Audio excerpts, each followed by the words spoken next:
Hey everyone, welcome to my channel. I want to ask you, क्या आपने कभी WH words पढ़े हैं जिन्हें हम क्वेश्चन वर्ड्स भी कहते हैं, जिनका यूज़ क्वेश्चन पूछने के लिए किया जाता है?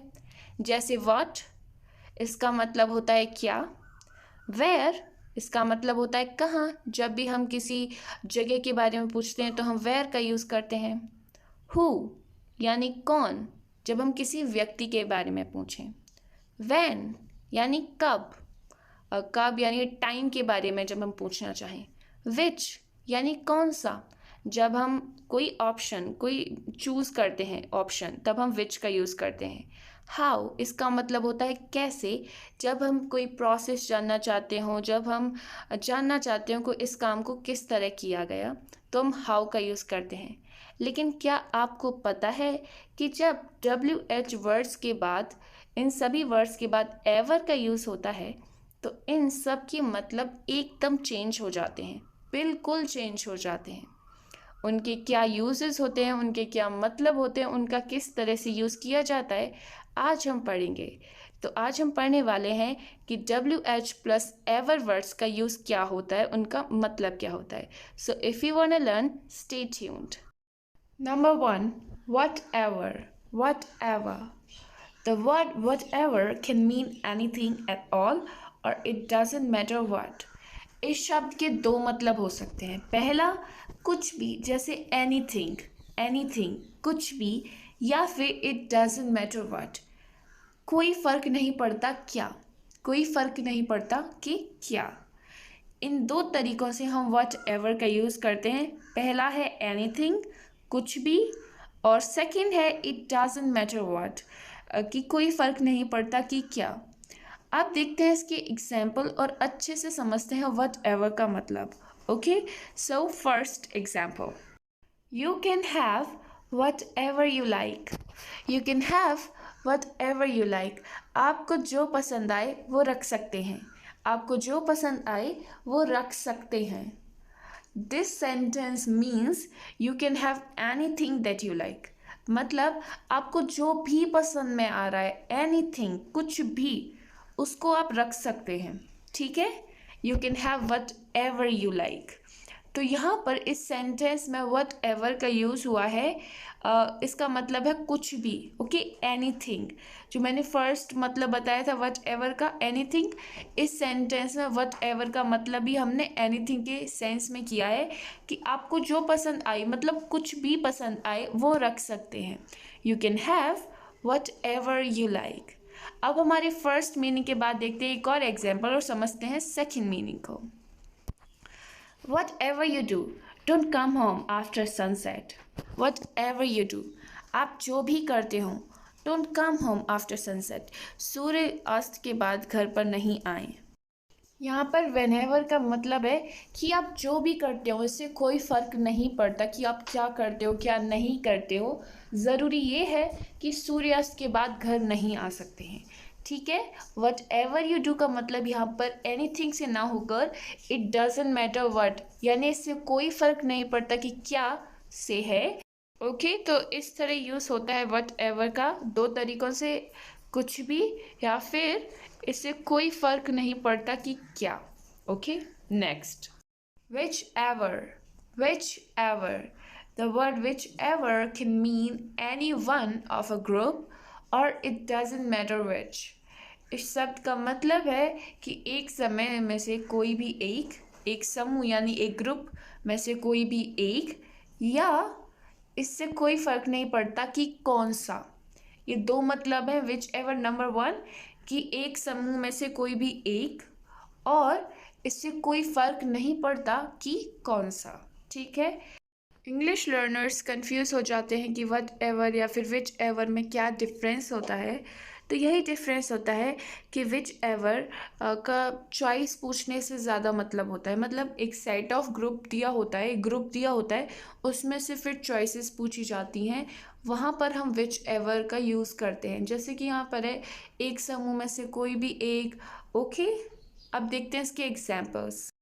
वो तीनों टॉपी बहुत अच्छी हैं, आपको जो भी पसंद हो चुन लें, मैं इसे खरीदूंगा।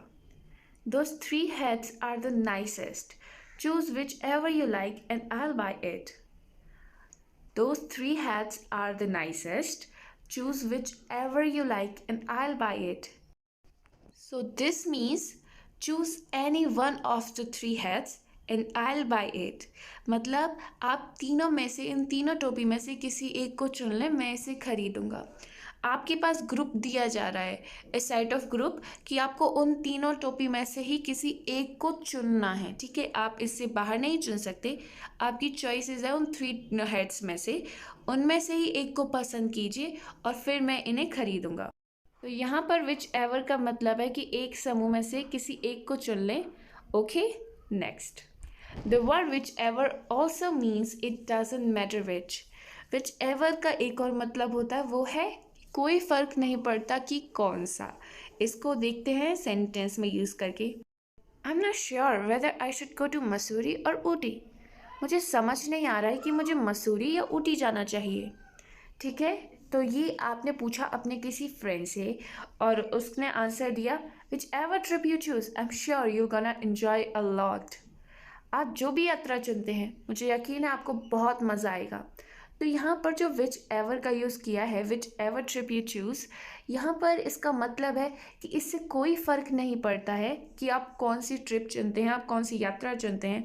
आप मसूरी जाना चाहते हैं, ऊटी जाना चाहें, आई एम श्योर कि आपको बहुत मज़ा आएगा, आप बहुत इंजॉय करेंगे अपनी ट्रिप को। तो यहाँ पर विच एवर का मतलब है कि आप कोई सी भी यात्रा चुनें, आप कोई सी भी ट्रिप चुनें, आपको दोनों ही ट्रिप पे बहुत मज़ा आएगा। आप चाहे मसूरी जाएं या ऊटी जाएं, इट डजेंट मैटर विच, इससे कोई फ़र्क नहीं पड़ता कि कौन सी ट्रिप आप चूज़ करते हैं। ठीक है, नेक्स्ट है हु एवर।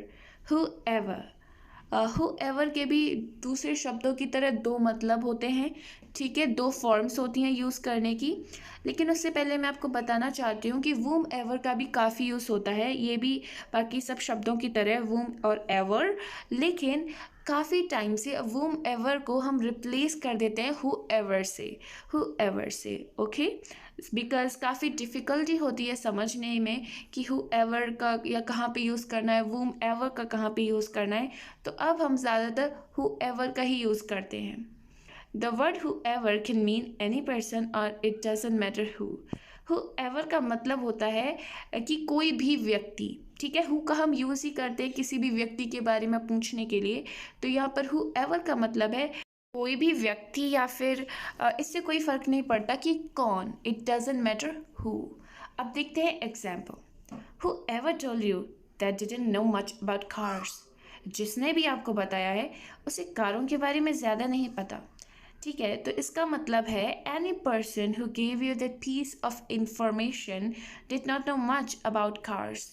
मतलब कोई भी व्यक्ति जिसने भी आपको ये नॉलेज दिया, ये जानकारी दी है कार्स के बारे में, इतना तो पक्का है कि उसे ज़्यादा इन्फॉर्मेशन नहीं है कार्स के बारे में। ठीक है, तो यहाँ पर हु एवर का मतलब है कि कोई भी व्यक्ति, मतलब किसी ने भी, जिसने भी आपको बोला है ना कि कार के बारे में ये होता है, यानी जो भी इंफॉर्मेशन दी है उसे कार के बारे में ज़्यादा नहीं पता। तो हमने हु एवर का यूज़ किया है, जो भी हो, कोई भी व्यक्ति, उस रूप में। ठीक है, अब देखते हैं हमारा हु एवर का second use. So whoever you go with make sure they bring their cell phone. जिसके भी साथ आप जाना चाहें सुनिश्चित करें कि वे अपने सेल फोन ले आएं। ठीक है, who ever you go with का मतलब है कि आप जिसके भी साथ जाना चाहें, इससे कोई फ़र्क नहीं पड़ता कि कौन कौन। ठीक है, जिसके भी साथ जाना चाहें जा सकते हैं, लेकिन इतना ज़रूर ध्यान रखें कि वो अपना सेल फोन लेकर आएं। तो यहाँ पर हु एवर का मतलब है इट डजेंट मैटर हु, यानी इससे कोई फ़र्क नहीं पड़ता कि कौन, जिसके भी साथ आप जाना चाहें जा सकते हैं, कोई रोक टोक नहीं है, लेकिन एक बात सुनिश्चित करें कि वो अपना सेल फ़ोन ज़रूर ले आएं। ओके, सो हु एवर का यूज़ किया हमने दो तरीक़ों से। फर्स्ट, एनीवन यानी कोई भी, और इट डजेंट मैटर हु कि इससे कोई फ़र्क नहीं पड़ता कि कौन। इन दो तरीके से यूज़ होगा हु एवर का। अब देखते हैं हमारा अगला शब्द। Next, where ever. वेयर का मतलब होता है कहाँ, और इसका यूज़ करते हैं हम जब हमें किसी जगह के बारे में जानकारी लेनी हो। तो वेयर एवर का मतलब क्या होता है ये देखते हैं। It means in at or to any place और it doesn't matter where। इसका मतलब है किसी भी जगह पर या किसी भी जगह में, या फिर जहाँ ये फ़र्क नहीं पड़ता कि कहाँ, जहाँ ये फ़र्क बिल्कुल भी नहीं पड़ता हो कि कहाँ, it doesn't matter where, और it at or to any place, किसी भी जगह पर या फिर किसी भी जगह में। अब देखते हैं और समझते हैं इसे कुछ एग्जाम्पल्स के साथ। For example, home can be wherever you find happiness. घर वह जगह है जहाँ पर सुख मिल सकता है। ओके, घर वह जगह है जहाँ पर सुख मिल सकता है। तो यहाँ पर फर्स्ट सेंटेंस में वेयर एवर का मतलब है इन, एट और टू एनी प्लेस, यानी कि किसी भी जगह पर, किसी भी जगह में। तो फर्स्ट सेंटेंस में वेयर एवर का मतलब है इन, एट और to any place. Second example, wherever the boy went the dog followed. लड़का जहाँ भी गया कुत्ते ने पीछा किया। यहाँ पर वेयर एवर का मतलब है इट डजंट मैटर वेयर, इससे फ़र्क नहीं पड़ता कि कहाँ, मतलब कहीं भी गया हो, जहाँ कहीं भी गया हो, लेकिन इससे कोई भी फ़र्क नहीं पड़ता कि कहाँ। फ़र्क पड़ता है कि कुत्ते ने उसका पीछा किया। ठीक है, so it doesn't matter where. Next word, whenever. Whenever, normally when का यूज़ होता है टाइम पूछने के लिए। वेन का मतलब होता है कब, लेकिन जब वेन एवर का यूज़ करते हैं so this word can mean at any time और it doesn't matter when.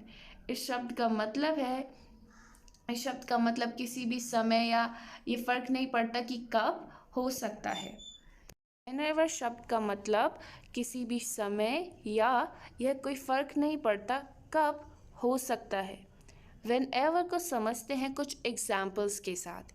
So first example we have is I am going to stay for another hour, feel free to leave whenever you want. मैं 1 घंटे के लिए और रुक रहा हूँ, आप जब जाना चाहें बेझिझक जा सकते हैं। तो यहाँ पर वेन एवर का मतलब है एट एनी टाइम, ओके, जिसका मतलब है किसी भी समय।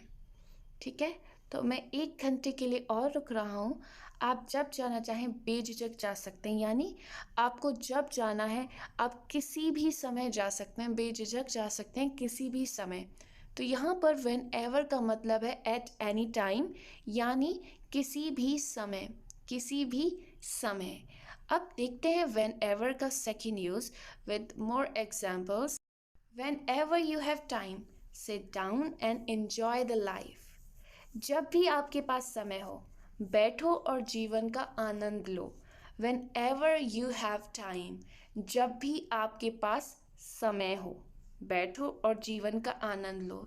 यहाँ पर आप हिंदी के मतलब से समझ सकते हैं कि whenever का मतलब ये तो बिल्कुल भी नहीं है कि किसी भी समय, किसी भी समय आपके पास समय हो। ठीक है, यहाँ पर इसका मतलब है इट डजेंट मैटर व्हेन, इससे फ़र्क नहीं पड़ता कि कब, लेकिन जब भी खाली समय हो, जब भी आपके पास समय हो, तब बैठो और जीवन का आनंद लो। इट डजेंट मैटर व्हेन, इससे कोई फ़र्क नहीं पड़ता कि कब। तो इस तरह से हम व्हेन एवर का यूज़ करेंगे 2 तरीक़ों से, एट एनी टाइम यानी किसी भी समय, and it doesn't matter when, इससे कोई फ़र्क नहीं पड़ता कि कब। इन 2 तरीक़ों से हम यूज़ करेंगे व्हेन एवर का। Next, how ever. How ever, how का मतलब होता है कैसे, और इसका यूज़ किया जाता है जब भी हम किसी प्रक्रिया के बारे में, मैटर के बारे में, या फिर किसी प्रोसेस के बारे में जानना चाहें, जब हम जानना चाहें कि इस काम को किस तरीके से किया गया है। ठीक है, well, however can mean in any way or it doesn't matter how. However का मतलब है किसी भी तरह से, या इससे फ़र्क नहीं पड़ता कि कैसे। well, दोबारा रिवाइज करें। इसका मतलब है किसी भी तरह से, in any way, और या it doesn't matter how, इससे कोई फ़र्क नहीं पड़ता कि कैसे। ओके, अब देखते हैं इसके examples. We will help you however we can. हम आपकी मदद करेंगे जैसे भी हम कर सकते हैं। We will help you however we can. तो यहाँ पर however का मतलब है in any way, यानी हम आपकी मदद करेंगे किसी भी तरह हम कर सकते हैं। तो जबकि second example, however you do it, please finish it by 10 tomorrow morning.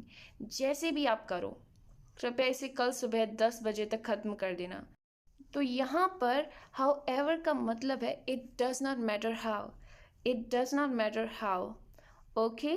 तो इसका मतलब है इससे कोई फ़र्क नहीं पड़ता कि कैसे भी आप करो, लेकिन इसे 10 बजे तक ख़त्म कर देना, ठीक है। कोई फ़र्क नहीं पड़ता, जैसे आप करना चाहो वैसे कर सकते हो, इट डजेंट मैटर हाउ। तो यहाँ पर however का मतलब है इट डजेंट मैटर हाउ।